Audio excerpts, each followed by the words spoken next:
I Am My, written by Ron Cohen, with Lucella Campbell.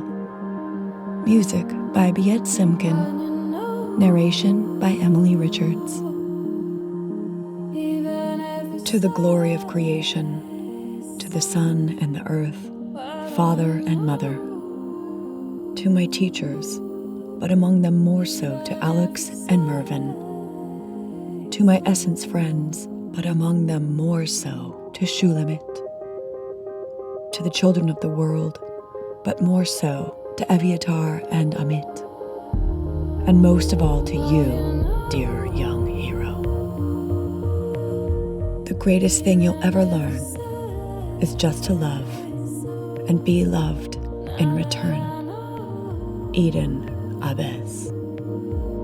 Nothing in the world to know, and you know.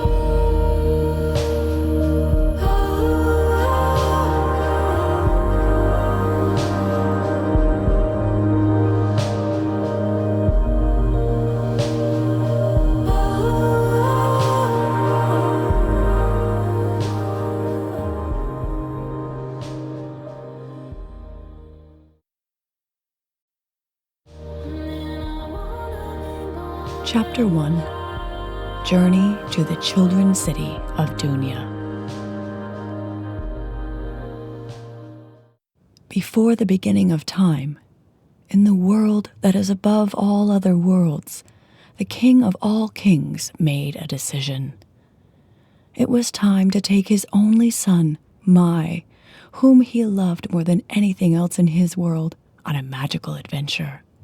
This was a tradition in royal circles when a child came of age, and so on Mai's 7th birthday, the king prepared him for the trip. Mai was full of excitement.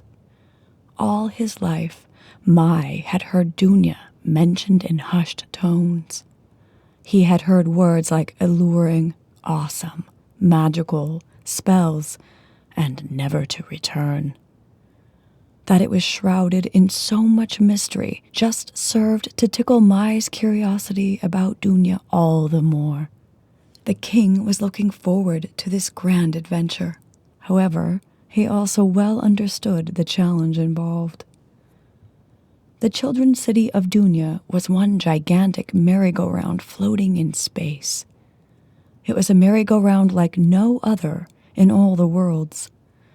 Unlike other merry-go-rounds, at Dunya, the figurines were not attached to the poles. Instead, they glided around freely, just like living creatures, while the children were hitched to them for the ride. At least 2 miles wide, Dunya was spectacular. Figurines and children moved around freely. It featured beautiful gardens, sparkling waterways, and amazing animals.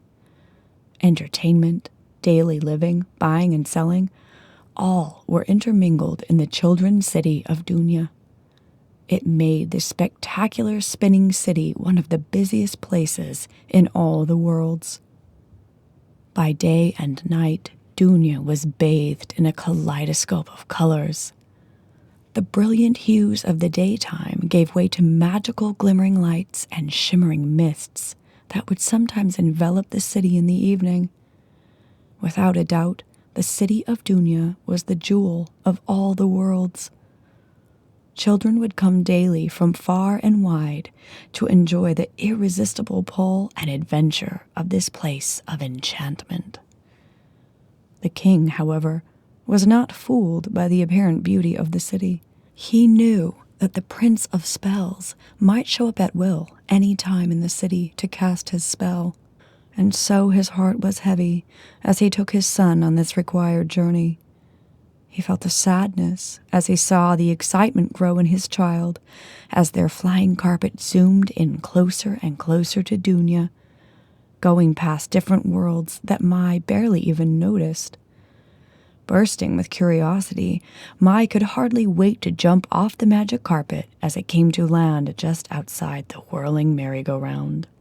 And then he could only stand and stare, enraptured by this wondrous sight.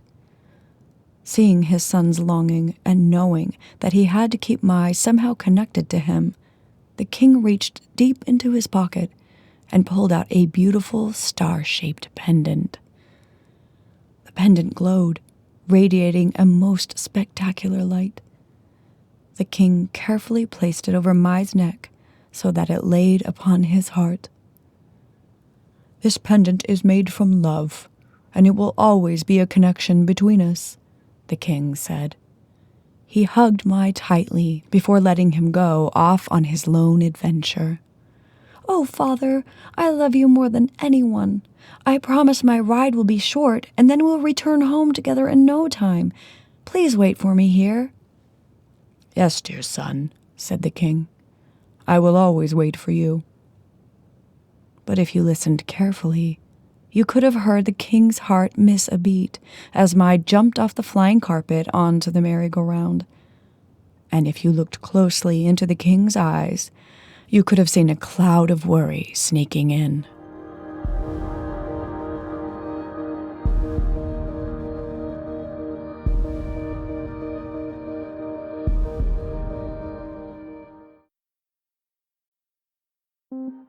I Am Mai